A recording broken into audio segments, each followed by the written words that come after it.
Welcome student, स्वागत है आपका अपने यूट्यूब चैनल अभिनंदन एकेडमी कालापीठ पर। छात्रों, पिछले वीडियो में हमने अम्ल, क्षार व लवण के बारे में पढ़ा था।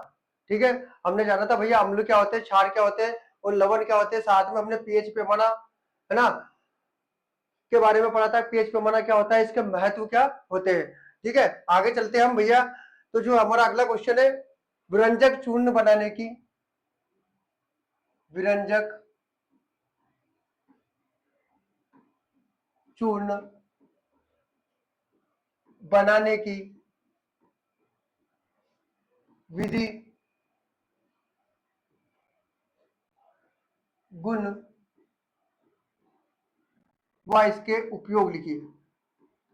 क्वेश्चन क्या हमारा भैया, विरंजक चूर्ण बनाने की विधि व गुण व इसके उपयोग लिखिए। तो देखिए विरंजक चूर्ण क्या होता है भैया, है ना। विरंजक चूर्ण का रासायनिक नाम होता है कैल्शियम ऑक्सीक्लोराइड। ठीक है, सबसे पहले हम जानेंगे रासायनिक नाम क्या है इसका। रासायनिक नाम कैल्शियम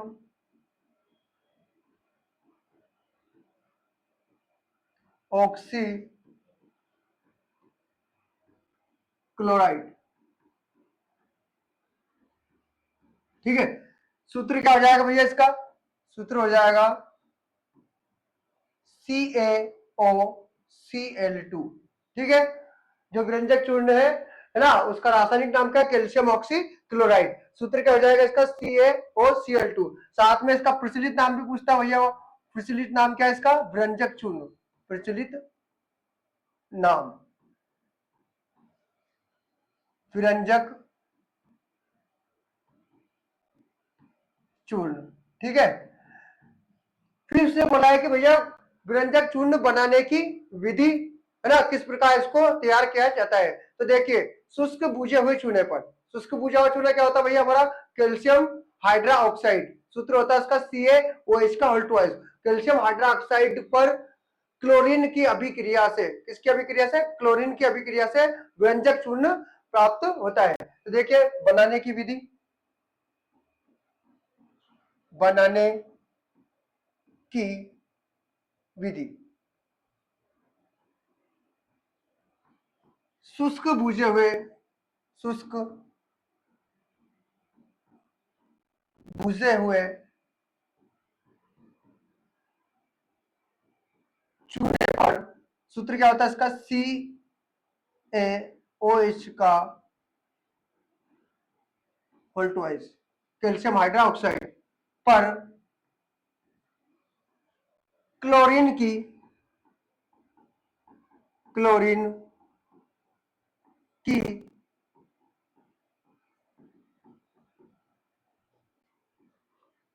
अभिक्रिया से विरंजक चूर्ण, विरंजक चूर्ण बनता है।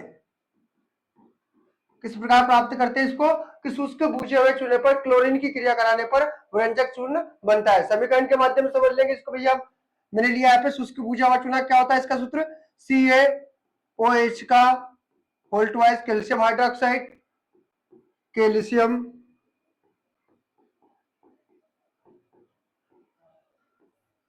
हाइड्रा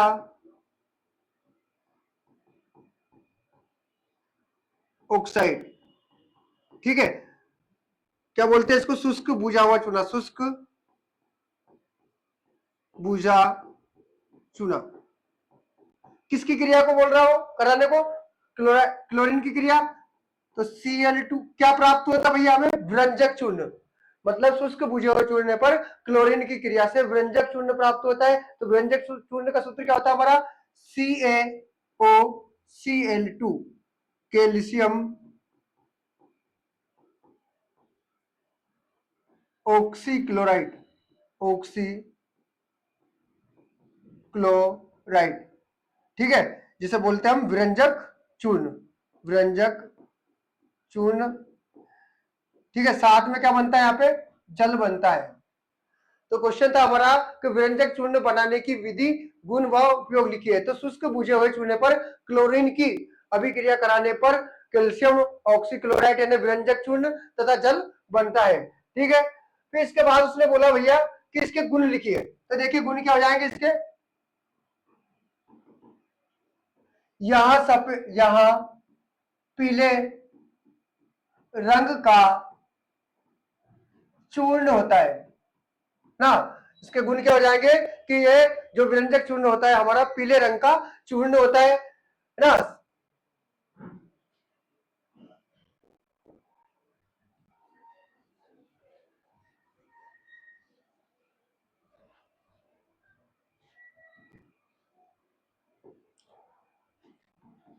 यहां पीले रंग का चूर्ण होता है, पीले रंग का चूर्ण होता है ना। दूसरा गुण हो जाएगा इसमें, यहां जल में घुलनशील है ना। जो विरंजक चूर्ण हमारा कैल्शियम ऑक्सीक्लोराइड है यहाँ जल में घुलनशील है, लेकिन पूर्णतः यह जल में विलय नहीं है। ठीक है, जल में घुल सकता है लेकिन पूर्ण रूप से यह जल में विलय नहीं है। तो दूसरा हो जाएगा, यहां जल में घुलनशील है किंतु पूर्णतः विलय नहीं है। ठीक है, ये इसके गुण हो जाएंगे कि हाँ भैया पीले रंग का चूर्ण होता है, यहाँ जल में घुलनशील है किंतु पूर्णतः विलय नहीं है। ठीक है, फिर आ जाते हैं इसके उपयोग। तो प्रयोगशाला में ऑक्सी कारक के रूप में, ऑक्सी कारक के रूप में ना, प्रयोगशाला में ऑक्सी कारक के रूप में इसका प्रयोग किया जाता है। साथ में जो हमारा जल है, जल को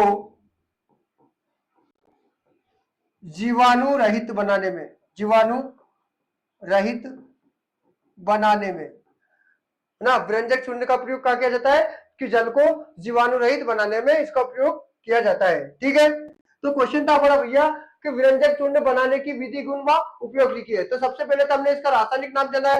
रासायनिक नाम क्या होता है इसका, कैल्शियम ऑक्सीक्लोराइड। सूत्र क्या होता है इसका, CaOCl2। ठीक है, फिर इसके बाद आता है इसका प्रचलित नाम। प्रचलित नाम किस नाम से प्रचलित है, व्यंजक चूर्ण के नाम से। अब इसकी बनाने की विधि क्या हो जाएगी कि शुष्क भूजे हुए चूने पर क्लोरीन की अभिक्रिया से कैल्शियम ऑक्सीक्लोराइड यानी कि व्यंजक चूर्ण तथा जल बनता है।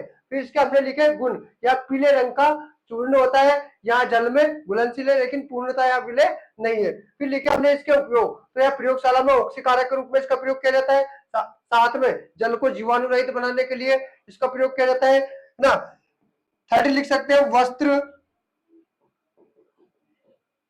व कागज उद्योग, कागज के विरंजन में, वस्त्र व कागज के विरंजन में इसका उपयोग किया जाता है। ठीक है, अगला क्वेश्चन आता है भैया हमारा,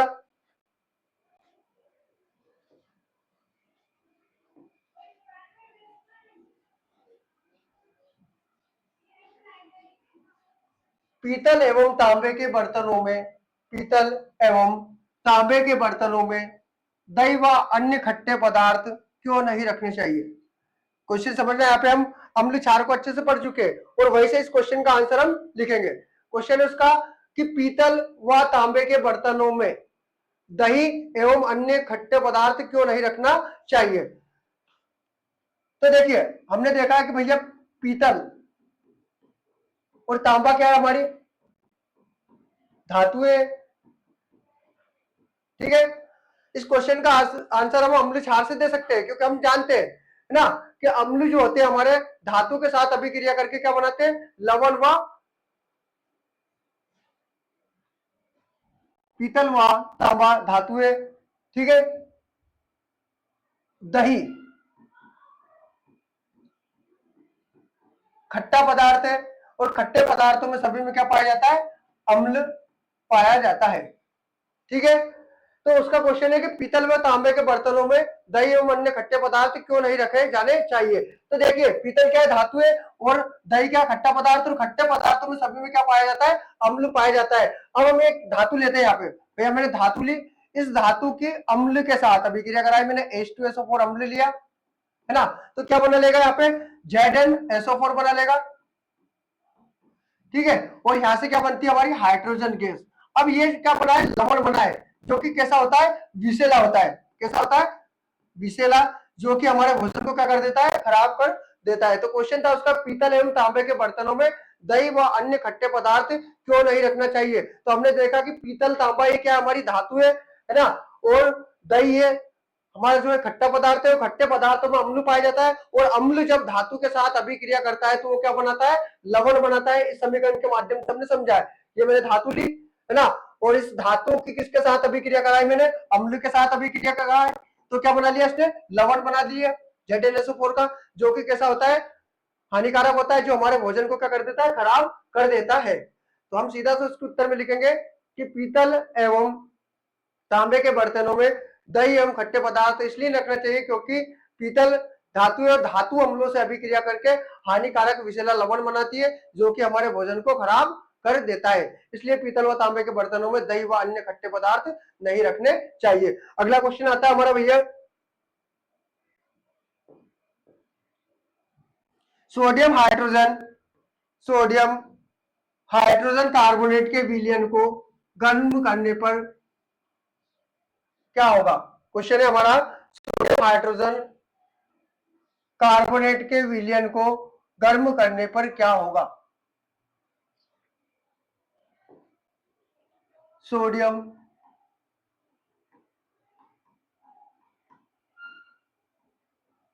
हाइड्रोजन कार्बोनेट के विलयन को गर्म करने पर हमें क्या प्राप्त होगा। क्वेश्चन उसका, सोडियम हाइड्रोजन कार्बोनेट के विलयन को गर्म करने पर क्या प्राप्त होता है। तो देखिए, जब हम सोडियम हाइड्रोजन कार्बोनेट के विलयन को गर्म करते हैं तो है ना, सोडियम कार्बोनेट जल तथा कार्बन डाइऑक्साइड गैस बनती है। तो हम लिखेंगे यहाँ पे भैया, मैंने लिया sodium hydrogen carbonate NaHCO3, sodium hydrogen carbonate, इसको क्या करा मैंने, गर्म करा। अब देखिए ये क्या बना लेगा, सोडियम कार्बोनेट Na2CO3 प्लस ये आ जाएगा मेरा CO2 कार्बन डाइऑक्साइड, साथ में क्या बना रहा है, जल बना रहा है। अब अभिक्रिया को मैं क्या कर लूंगा, बैलेंस कर लूंगा, तो यहाँ क्या लगा दूंगा भैया 2 है ना। तो सोडियम हाइड्रोजन कार्बोनेट के विलयन को गर्म करने पर जल तथा सोडियम कार्बोनेट जल तथा कार्बन डाइऑक्साइड गैस बनती है। ठीक है, क्वेश्चन था उसका, सोडियम हाइड्रोजन कार्बोनेट के विलयन को जब हम गर्म करते हैं तो क्या होता है। तो सोडियम हाइड्रोजन कार्बोनेट के विलयन को गर्म करने पर सोडियम कार्बोनेट है ना, कार्बन डाइऑक्साइड तथा जल बनता है। सोडियम हाइड्रोजन कार्बोनेट के विलयन को गर्म करने पर सोडियम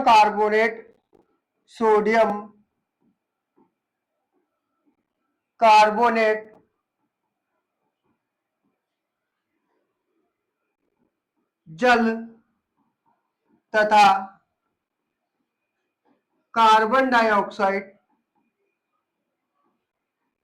डाइऑक्साइड बनता है। देखिए ये सूत्र का आएगा हमारा, सोडियम हाइड्रोजन कार्बोनेट का है ना, NaHCO3। जब इसको, ये चिन्ह किसको दर्शा रहा है, ये गर्म को दर्शा रहा, तापमान को दर्शा। जब हम इसको गर्म करते हैं तो क्या बनता है, Na2CO3 सोडियम कार्बोनेट है ना, साथ में CO2 का किसका संकेत है, कार्बन डाइऑक्साइड का, साथ में क्या है, H2O पानी। तो सोडियम हाइड्रोजन कार्बोनेट के विलयन को गर्म करने पर सोडियम कार्बोनेट जल तथा कार्बन डाइऑक्साइड गैस बनता है। ठीक है, फिर अगला क्वेश्चन है हमारा,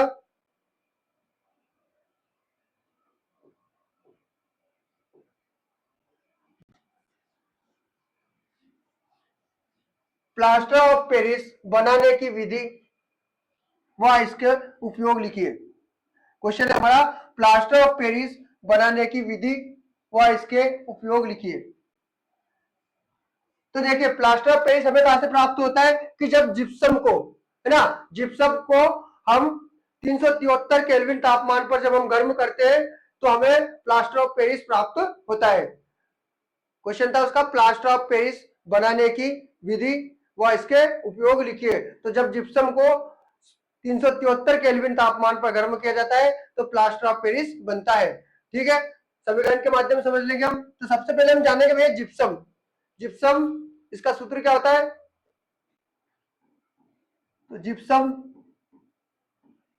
CaSO4 2H2O, ये काय का सूत्र हमारा जिप्सम का, है ना। साथ में plaster of Paris, plaster of Paris, इसका सूत्र होता है भैया CaSO4 1/2H2O। साथ में लिखेंगे हम पानी, इसका फॉर्मूला होता है H2O। अब क्वेश्चन क्या हमारा कि प्लास्टर ऑफ पेरिस कैसे बनता है। ठीक है, तो जिप्सम को 373 केल्विन तापमान पर गर्म करने पर हमें प्लास्टर ऑफ पेरिस प्राप्त होता है। बनाने की विधि, बनाने की विधि, जिप्सम को, जिप्सम CaSO4 2H2 को 373 केल्विन तापमान पर गर्म करने पर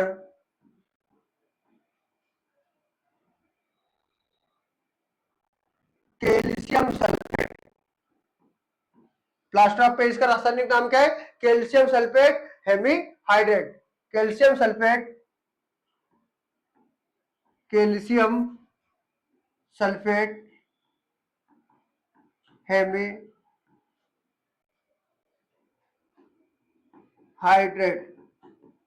सूत्र होता है इसका CaSO4 1/2H2O प्राप्त होता है। कि जिप्सम को जब हम 373 केल्विन तापमान पर गर्म करते हैं तो हमें कैल्शियम सल्फेट हेमीहाइड्रेट यानी प्लास्टर ऑफ पेरिस प्राप्त होता है। समीकरण के माध्यम समझ ले भैया इसको। हम, मैंने क्या लिया, CaSO4 2H2O, ये क्या है? जिप्सम है। जिप्सम, जब मैंने इसको गर्म करा, तापमान क्या रहेगा? 373 केल्विन। ताप पर जब मैं इसको गर्म करता हूं तो यह क्या आ जाएगा मेरा? CaSO4 1/2 यानी क्या बन गया हमारा? POP, प्लास्टर ऑफ पेरिस, है ना। और यहाँ क्या बचा मेरा? H2O। तो देखिए, जिप्सम को 373 केल्विन तापमान पर गर्म करने पर calcium sulphate hemihydrate plaster of Paris प्राप्त होता है। साथ में क्या निकलता है? जल निकलता है। ठीक है, तो ये आपके चैप्टर नंबर जो 2 है वो पूर्णतः कंप्लीट हो गया। अम्ल क्षारवा लवण। अगला चैप्टर आपका आएगा धातु और अधातु, है ना। बहुत आसान तरीके से हम धातु अधातु को समझेंगे। धातुएं क्या होती है हमारी, अधातुएं क्या होती है ना।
हेलो, हरिओम। अरे हो गया भी ना।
बिल्कुल।